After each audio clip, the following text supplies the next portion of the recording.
Hello students, let's discuss mole concept. Mole concept से start करते हैं। बेसिकली ये चैप्टर मैंने बिगिनिंग इस उन बच्चों के लिए प्रिपेयर किया जिन्हें मोल कॉन्सेप्ट से बहुत डर लगता है, बिकॉज नाइन्थ क्लास में ये इंट्रोडक्शन होता है, but most of the students काफ़ी परेशान रहते हैं, ये समझ ही नहीं पाते। जिनको अंडरस्टैंडिंग है वही लेक्चर स्किप कर सकते हैं, और जिन्हें इसे कोर से समझना है वो गो थ्रू हो सकते हैं। तो first of all we start with an idea to induce concept of mole. Means हमारा यहाँ पे पर्पज़ ये है कि हम आपके ब्रेन में डाल सकें, कि इंड्यूस कर सकें, या आप एक्चुअली सोच सकें कि मोल होता क्या है। फर्स्ट ऑफ ऑल हम बोलेंगे कि mole is a term given for collection of certain numbers. Mole एक टर्म है जो गिवन है कलेक्शन ऑफ सर्टेन नंबर्स के लिए। हम यहाँ बिल्कुल ये बात नहीं कह रहे हैं आपसे कि जो मोल है वो ये मोल का डेफिनेशन है। मैं बस ये बोल रहा हूँ ये सर्टेन नंबर का कलेक्शन है। अब यहाँ पे हम आपसे बोलेंगे कि थिंक अबाउट सच टर्म्स। आप ऐसी टर्म्स के बारे में सोचिए जो कलेक्शन ऑफ सर्टेन नंबर्स हों। तो आई गेस सबसे पहले सबके ब्रेन में हिट करेगा डजन, बिकॉज़ ये सबसे कॉमन टर्म है जो यूज़ होता है हर जगह कि डज़न क्या चीज़ है। तो dozen we it's a very common thing कि डज़न क्या होता है, 12, कलेक्शन ऑफ 12। तो अब क्या कहते हैं, ये समझ आ गया हमें कि dozen is a collection of 12। तो ये आपने सोच लिया। अब आपसे कोई बोल रहा है, आप अपने मन में सोचिए कि how will you define dozen. आप डज़न को कैसे डिफ़ाइन करेंगे। Same way now think about quintal.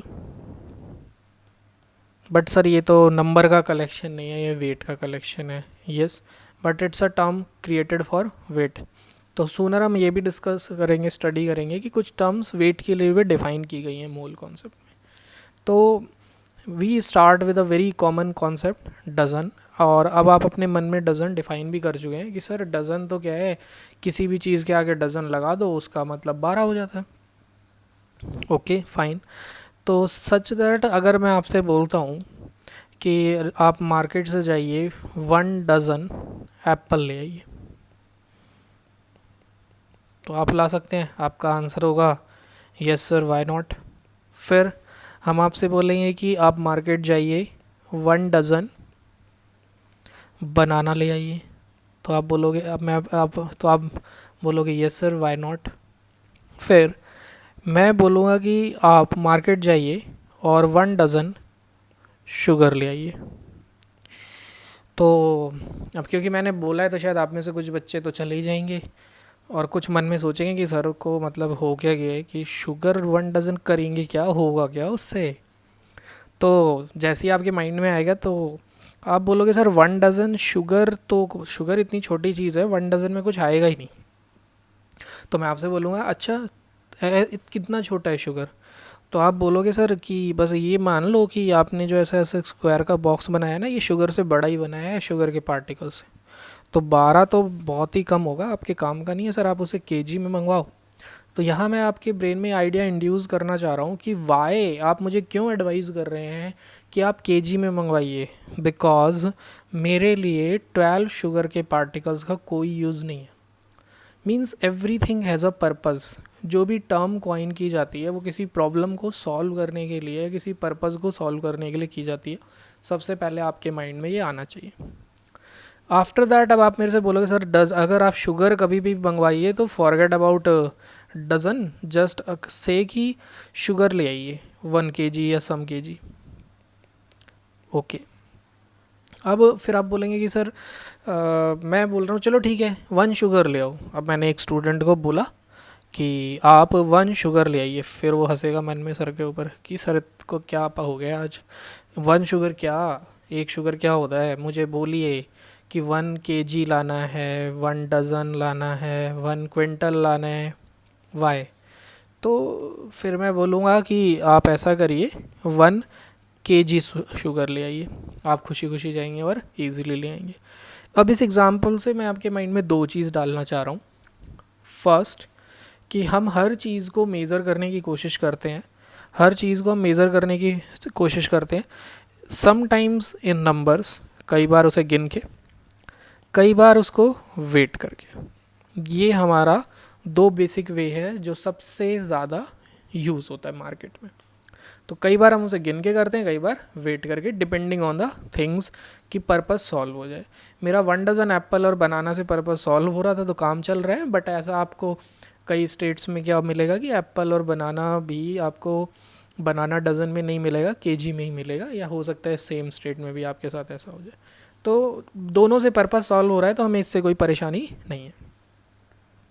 तो यहाँ से दूसरी चीज़ जो हमने सीखी कि हर चीज़ को मेज़र करने के लिए एक यूनिट चाहिए। हर चीज़ को अगर मेज़र करना है तो एक यूनिट चाहिए, या काउंट करना है तो भी एक यूनिट चाहिए। अब क्या कहते हैं, एप्पल 1 भी हो सकता है, 1 डज़न भी हो सकता है, ऐसे ही हर चीज़ को मेज़र कर रहे हैं। लेकिन आपने एक चीज़ मुझे सिखाई कि शुगर इतना छोटा है कि 1 डज़न शुगर से कुछ नहीं होने वाला है। तो अब यहाँ पे हम आपको बोलते हैं थिंक अबाउट एटम। एटम के बारे में सोचिए। एटॉमिक स्ट्रक्चर चैप्टर इसीलिए तो पहले मैं प्रेफर करता हूँ स्टूडेंट्स को पढ़ने के लिए, सजेस्ट करता हूँ, क्योंकि एटम से एक तो उसे एटॉम का आइडिया लग जाता है, प्लस वो चैप्टर थोड़ा सा आसान भी है और बहुत ज़्यादा आसान है। और एटम के बारे में जब आप स्टडी करते हैं तो आपके माइंड में एकदम आता है कि एटम, एटॉमिक स्ट्रक्चर पढ़ने के बाद, अगर नहीं पढ़ा एटॉमिक स्ट्रक्चर तो आप जस्ट ये डेटा सुन भी लीजिए।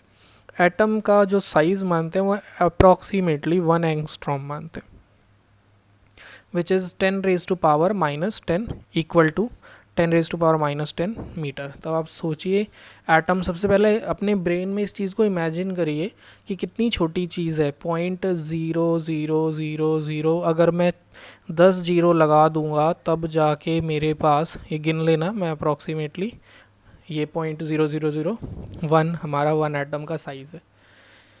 तो इस चीज़ को समझने की कोशिश करिए कि एटम कितना छोटा होता है। तो अगर मैं 1 डज़न एटम की बात करूं तो भी कोई फ़ायदा नहीं है ना। फिर आप बोलोगे कि सर कोई बात नहीं, केजी की बात कर लेते हैं। तो केजी की बात कर लेते हैं। तो अगर केजी की बात करें तो ऐसा करते हैं, हम किसी एटम का वेट तो करना पड़ेगा हमें कि एटम का वेट क्या होता है। तो मेरे पास दो तरीके थे, जैसे हम ऑलरेडी डिस्कस कर चुके हैं कि हम या तो नंबर्स में बात करते हैं वेट में, तो यहाँ हम मोल कॉन्सेप्ट में दोनों में बात करेंगे। तो सबसे पहले हम नंबर में बात करते हैं, क्योंकि एटम इतना छोटा है कि ये दिखने वाला नहीं है हमें। तो हमने एक बहुत ही बड़ा नंबर लिया which is called as Avogadro's number.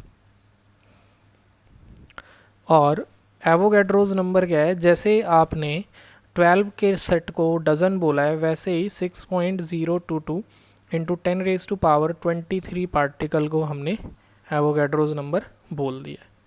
अब आप यहाँ पे बोलेंगे सर आपने एवोगैड्रोज नंबर 6.022 बोल दिया है, तो अब ये जो नंबर है इसको हम कहीं भी यूज़ कर सकते हैं। थ्योरेटिकली तो हाँ, आप इस नंबर को कहीं भी यूज़ कर सकते हैं, लेकिन फ़र्स्ट ऑफ ऑल ऐसा करते हैं, इसको एनालाइज करने की कोशिश करते हैं, ये जो नंबर है ये रियलिटी में है कितना बड़ा या कितना छोटा, या इसकी अहमियत को समझने की कोशिश करते हैं। फ़र्स्ट ऑफ ऑल ऐसा करते हैं, एक सिंपल सा क्वेश्चन करते हैं कि मान लेते हैं कि आप शुगर का एक बार में, एक आपके पास कुछ उठाने का है, चीनी को जो दुकानदार इस्तेमाल करते हैं चीज़ें भरने के लिए, ऐसा आपके पास कुछ वैसल है जिसमें आप चीनी को उठा के तौल सकते हैं।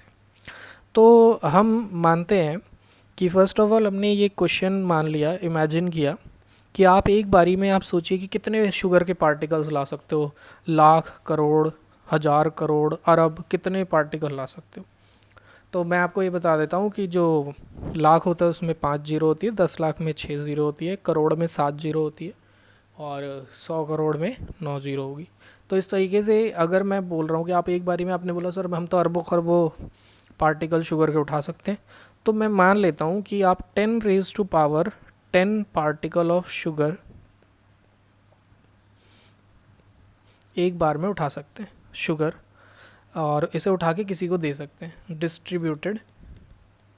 और मान लेते हैं कि वैसे इससे ज़्यादा टाइम लगेगा, लेकिन फिर भी हम ये कह रहे हैं कि 1 सेकंड में आपने इतने पार्टिकल डिस्ट्रीब्यूट कर दिए।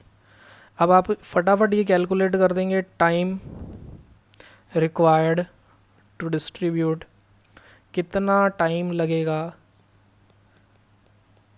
एवोगैड्रोज नंबर ऑफ शुगर को डिस्ट्रीब्यूट करने में। अब ये क्वेश्चन देखा जाए तो 10th क्लास का क्वेश्चन है या इवन 7th 8th क्लास का क्वेश्चन है यूनिटरी मेथड वाला कि एक चॉकलेट का ही प्राइस है तो 10 चॉकलेट का कितना होगा, या 50 चॉकलेट का 5,000 प्राइस है तो 10 चॉकलेट का क्या प्राइस है, ऐसी क्वेश्चन है। एवोगैड्रोज नंबर ऑफ पार्टिकल्स को डिस्ट्रीब्यूट करने के लिए कितना टाइम लगेगा। नाउ अब इसको सॉल्व करते हैं। 10⁻10 पार्टिकल्स हैं, उसे डिस्ट्रीब्यूट किया हमने 1 सेकेंड्स में, कितना टाइम लगेगा। तो ये बिल्कुल मैथमेटिकल क्वेश्चन है, केमिस्ट्री से देखा जाए कोई लेना देना नहीं है। बस ये क्वेश्चन करने का पर्पज़ यही है कि हम आपको ये समझा सकें, इस नंबर की अहमियत वेट में भी बता सकें और उसमें। तो अब हमने बोला कि 10⁻10 particles distributed in how many times, 1 seconds. तो इसका मतलब 1 पार्टिकल यूनिटरी मेथड से अगर हम इसको सॉल्व करते हैं तो 1 पार्टिकल को डिस्ट्रीब्यूट करने में कितना टाइम लगने वाला है। तो आंसर है 1/10⁻10। तो एवोगैड्रोज नंबर में कितने पार्टिकल होते हैं, अब तक तो अब आप याद कर लो इसको कि एवोगैड्रोज नंबर जब भी बोल रहे हैं इसका मतलब 6.022 इंटू 10⁻23 पार्टिकल्स। अब देखो हम क्या है, कुछ भी डिस्कवरी करेंगे तो क्या किसी के नाम पे कभी डिस्कवरी करेंगे क्या हम, नहीं। लेकिन सोचो आपने कोई डिस्कवरी की तो उसको एक दूसरों का नाम दोगे क्या, तो आंसर आएगा नहीं सर, इतनी मेहनत करेंगे, पागल हैं, क्रेडिट दूसरों को दे दें। तो हम आपको बताना चाहते हैं कि एवोगैड्रोज नंबर एवोगैड्रो ने डिस्कवर नहीं किया था, ये उनकी ऑनर में ये नंबर, ये नाम दिया गया है। तो यहाँ से हम एक लेसन सीखते हैं कि just focus on the work not on the credit. काम पे फोकस करो बस, और कुछ नहीं। अभी आपका काम पढ़ाई करना है, पढ़ाई करिए। तो 1/10⁻10 मल्टीप्लाई बाय 6.022 इंटू 10⁻23, यूनिट्स भी लिखते चले जाते हैं, सेकेंड्स। ये आंसर आ गया हमारा 6.022 इंटू 10⁻13 सेकेंड्स। ठीक है, अब आप इसे क्या करेंगे, 6 को तो भूल ही जाते हैं, 10⁻13 को हम क्या करते हैं, आवर्स में चेंज करने के लिए 3600 से डिवाइड करेंगे, डेज़ में चेंज करने के लिए 24 से करेंगे, और ईयर्स में चेंज करने के लिए 365। हम टेक्निकलिटीज़ में नहीं जा रहे कि सर एक साल में तो 365/1/4 डेज़ होते हैं, अभी हम जस्ट अप्रॉक्सीमेशंस ही ले रहे हैं। और अब आंसर भी हम अप्रॉक्सीमेटली ही निकाल रहे हैं कि मैंने क्या किया है कि 2 जीरो ये रही, तो 3600 को मैंने अप्रॉक्सीमेटली 3 जीरो मान लिया है और इसको 4000 ले लिया है। 24 को 30 ले लिया है, तो 3 और 1 4 और 2 6 जीरो तो ये हो गई, और 3 6 और 3 18, मतलब 1 जीरो और 7। तो मेरा जो आंसर अप्रॉक्सीमेटली आ रहा है, इट इज़ अप्रॉक्सीमेटली 10⁻6 ईयर्स। तो देखिए ब्रेन कई बार चीज़ें देख तो लेता है लेकिन इमेजिन तब करता है जब वो उसे अप्लाई करता है। तो देखिए अब आप यहाँ से इमेजिन कर सकते हैं कि एवोगैड्रोज नंबर इतना बड़ा पार्टिकल है, 10⁻10, क्या आप एक बार 20 से भी कैलकुलेशन करके देखना, ज़िंदगी कम पड़ जानी है इसको डिस्ट्रीब्यूट करने के लिए। तो यहाँ से हमें ये समझ आया कि Avogadro's number of particles basically इसलिए बनाया गया क्योंकि एटम बहुत ही छोटे थे, 10⁻10 के ऑर्डर में थे। मैं येलो कलर से इसे मार्क कर देता हूँ। तो हमें एक ऐसा नंबर चाहिए था जो उसको रिविजुअलाइज कर सके, रियलाइज़ कर सके हम डेली लाइफ में। सो अब हम कंक्लूड करते हैं एवोगैड्रोज नंबर को कि what is mole, what is mole. अब हम मोल को डिफाइन करते हैं। तो we can say mole is a term, और यू कैन से, मैं ये भी जैसे डजन एक नंबर है तो हम नंबर बोलते हैं, मैं नंबर इसलिए हम बोलता हूँ बिकॉज न्यूमेरिकल में ये हेल्प देगा और न्यूमेरिकल ही करना है हमें।